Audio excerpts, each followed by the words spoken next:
Bonjour à toi et bienvenue. Je suis Agnès de la Magie de Ness. J'anime actuellement un programme en ligne qui s'appelle Et si on rêvait? Et ça fait déjà 2 fois qu'on me pose la question. Dis Agnès, comment je choisis mon jeu de cartes? Alors merci les filles de me poser la question. Et du coup j'ai décidé de faire cette petite vidéo parce que tout le monde peut en profiter. Pourquoi déjà vouloir acheter un jeu de cartes? À quoi ça sert les cartes? Alors moi c'est vraiment mon outil de guidance quotidien. Chaque jour, je vais tirer mes cartes, pas pour connaître le futur, même si avec les cartes, c'est des choses qui peuvent nous dire en fait ce qui va arriver, mais plutôt pour en tant qu'outil de développement personnel. En me disant, ok, qu'est-ce que j'ai à comprendre comme leçon aujourd'hui? Plutôt dans ce sens-là. Quelle est la leçon que je dois comprendre? Qu'est-ce que je dois dépasser? Donc voilà, et les cartes m'aident à ça tous les jours. Il y a aussi l'énergie de la carte en fait qui peut jouer et qui peut nous donner de l'élan. Donc je médite aussi avec les cartes. Mais on peut simplement en fait consulter les cartes pour avoir un petit message personnel pour sa journée.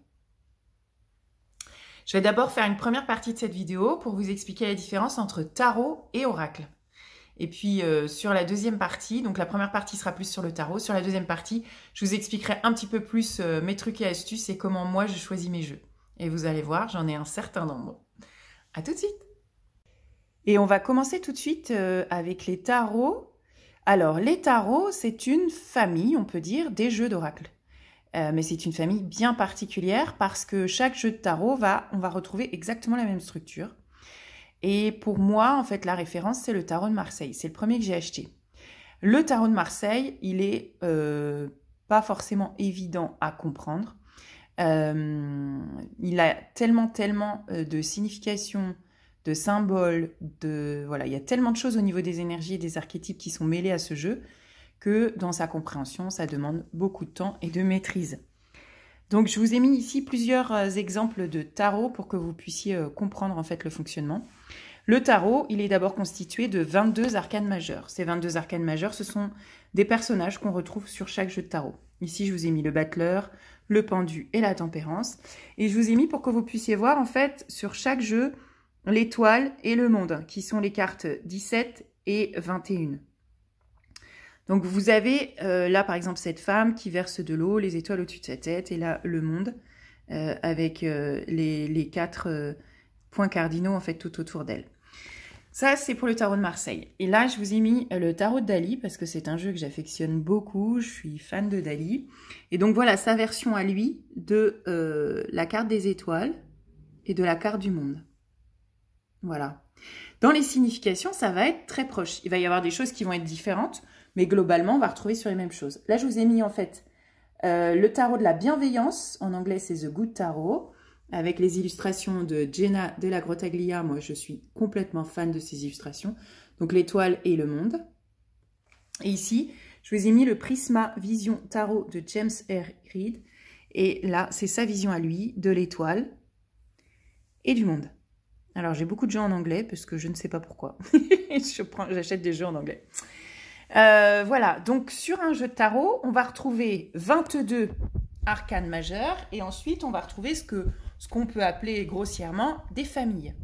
Donc dans le jeu, par exemple, le tarot de la bienveillance, on va retrouver des familles. Ici, par exemple, on va avoir l'eau, la terre, le feu et l'air. Et on va trouver les numéros de 1 à 10. Et ensuite, on va trouver les figures. Page, chevalier, dame et roi. Ou valet, chevalier, dame et roi. Et je vous ai sorti un exemple, en fait, toute la famille des calices, donc c'est les coupes pour James R. Reid. Et on voit en fait que lui, en plus, il s'est amusé à créer une famille, donc avec les 10 chiffres plus les figures, avec des cartes qui s'enchaînent. Donc c'est juste magnifique, j'adore ce jeu. Et on peut ressentir en fait l'énergie de cette famille. Hein. Si je vous montrais la famille des épées, vous verriez que ça n'a rien à voir. Hein. On a plutôt envie de tirer une carte de cette famille qu'une carte des épées. Voilà, je vous montre jusqu'au bout en fait ce dessin. Vous voyez, quand même, il y a vraiment des illustrations qui sont superbes. Et déjà, la carte, en fait, elle nous donne des indications sur ce qu'on est en train de vivre. Hein. Si je suis en train de vivre ça, c'est différent de ça. Hein. Donc, comme je te l'ai expliqué, les tarots, ils ont tous la même structure et les tarots, ils sont pleins de symboliques. Donc, c'est pas quand on démarre et si on n'a pas de jeu de cartes, mon conseil, ça va plutôt être d'aller vers l'oracle que vers le tarot, vers un oracle classique, parce que l'oracle classique va pouvoir me donner des messages qui vont être compréhensibles plutôt rapidement, alors que dans le tarot, ça va nécessiter des recherches, ça va nécessiter de l'entraînement, de se poser des questions, d'aller chercher en fait des informations par-ci par-là, déjà pour pouvoir en fait traduire l'énergie de la carte. Les oracles, eux, sont construits en fonction du choix de l'auteur et en fait de l'équipe qui crée l'oracle. Donc on peut avoir tout type de thématique et tout type de structure. Concernant le choix des oracles et des jeux en général, on va retrouver en fait déjà des thématiques. Donc là par exemple j'ai mis un échantillon, on a les animaux, on a les couleurs, ici on a les sorcières, là on a Isis, donc ça va vraiment être des thématiques. Donc on a des oracles qui sont liés aux déesses, hein. Là on a l'oracle d'Isis et là l'oracle de Kuan Yin. Alors celui-ci c'est la douceur incarnée, c'est un oracle que j'adore. Et puis vous allez voir, hein, moi un de mes critères c'est quand même l'esthétique. Et il faut savoir que du coup, les jeux, c'est toujours une histoire d'association, de collaboration. Il y a l'auteur du jeu, il y a l'illustrateur ou l'illustratrice et l'éditeur ou l'éditrice. Et donc voilà, moi je vous ai mis en fait juste une petite sélection pour que vous puissiez voir un petit peu la puissance en fait des images. Et moi, c'est vraiment ce qui va compter pour moi, c'est l'énergie de l'illustration. C'est vraiment important pour moi. Et là, bon, c'est mon illustratrice préférée, hein, dont je parlais tout à l'heure. Voilà, moi je trouve que ces cartes sont complètement dingues et que l'énergie qui en sort est assez incroyable. Ça, c'est l'énergie, l'oracle des 7 énergies. On a, vous voyez, des illustrations aussi qui sont très très claires dans la compréhension. C'est-à-dire que là, on voit tout de suite de quoi ça parle.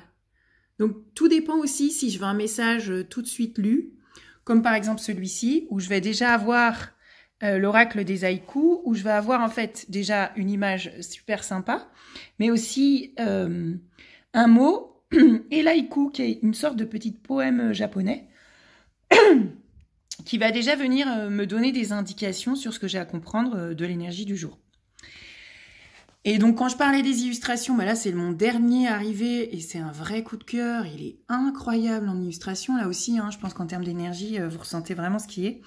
Alors, juste une petite parenthèse, je ne touche rien sur aucun des jeux. Hein. C'est juste, voilà, c'est juste comme ça. Alors, l'oracle d'Isis, je voulais y venir parce que c'est particulier. Après, selon en fait les différents oracles qu'on va trouver, moi ce que je vous conseille, c'est d'aller voir comment sont rédigés les textes. Parce qu'on oublie ça parfois et ça va avoir toute son importance. Je vous donne un exemple sur ce dernier jeu. Alors, il est en réillustration, hein, donc il va être différent et je pense que les textes vont être différents aussi. Mais sur ce jeu-là, par exemple, on a donc la carte de l'enfant. Et en carte de l'enfant, ben voilà, en texte, on a simplement ça.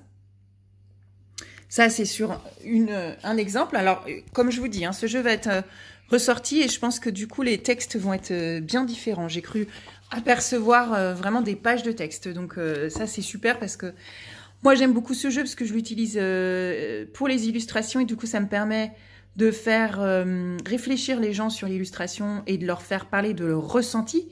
Et moi, quand même, un de mes axes de travail, c'est de permettre aux gens d'exprimer leur ressenti. Donc, je travaille beaucoup avec ces cartes. Voilà, mais après, pour une guidance de jour, c'est plus compliqué. Et là, par exemple, on a l'oracle d'Isis avec tout un texte. Zut. Bon, c'est pas grave, je vais prendre une autre carte au hasard. On a tout un texte et surtout, on va avoir un rituel et une méditation qui vont accompagner la carte. Donc ça, il y a plusieurs jeux hein, qui ont ce type de choses. Donc là, sur ce jeu-là, par exemple, on est vraiment sur un entraînement, j'ai envie de dire, à l'énergétique. Donc ce jeu-là, il va avoir, enfin pour moi, il a eu une importance capitale dans mon évolution. Voilà, donc c'est ce que je voulais vous dire un petit peu par rapport aux différents jeux, aux différents oracles. Donc prendre en compte comment l'illustration me parle. Est-ce qu'au niveau énergétique, ça m'envoie des choses, ça m'envoie des messages. Regarder les textes, et ça dépend ce que tu veux. Si tu veux quelque chose de court, de compréhensible rapidement, ça va pas être la même chose de quelque chose où tu as un rituel à pratiquer. Et puis, moi j'ai envie de te dire, ma façon de choisir le jeu, c'est d'aller dans un magasin où il y a déjà des jeux en gondole et qui sont ouverts. Même en temps de Covid, on met du gel avant, du gel après. Je tire ma carte dans le magasin et je vois. Si la carte parle en fait de ma situation actuelle, alors pour moi c'est une bonne indication et je vais du coup m'attarder sur ce type de jeu et c'est vraiment les jeux qui vont me donner le plus d'indications. Voilà, c'est vraiment en tirant la carte dans le magasin. Voilà, j'espère que c'est plus clair pour toi sur le sujet. Suis ton intuition, suis ton coup de cœur, va vers ce qui t'appelle. C'est toujours juste. Si un jeu t'appelle, c'est que c'est le bon moment pour toi et c'est le jeu pour toi. On se retrouve très vite dans un prochain tirage. Tu peux me retrouver aussi en tirage individuel et sur mon prochain programme en ligne qui s'appelle « Mets de la magie dans ta vie » et qui commence le 1er janvier. Je te dis à très très vite.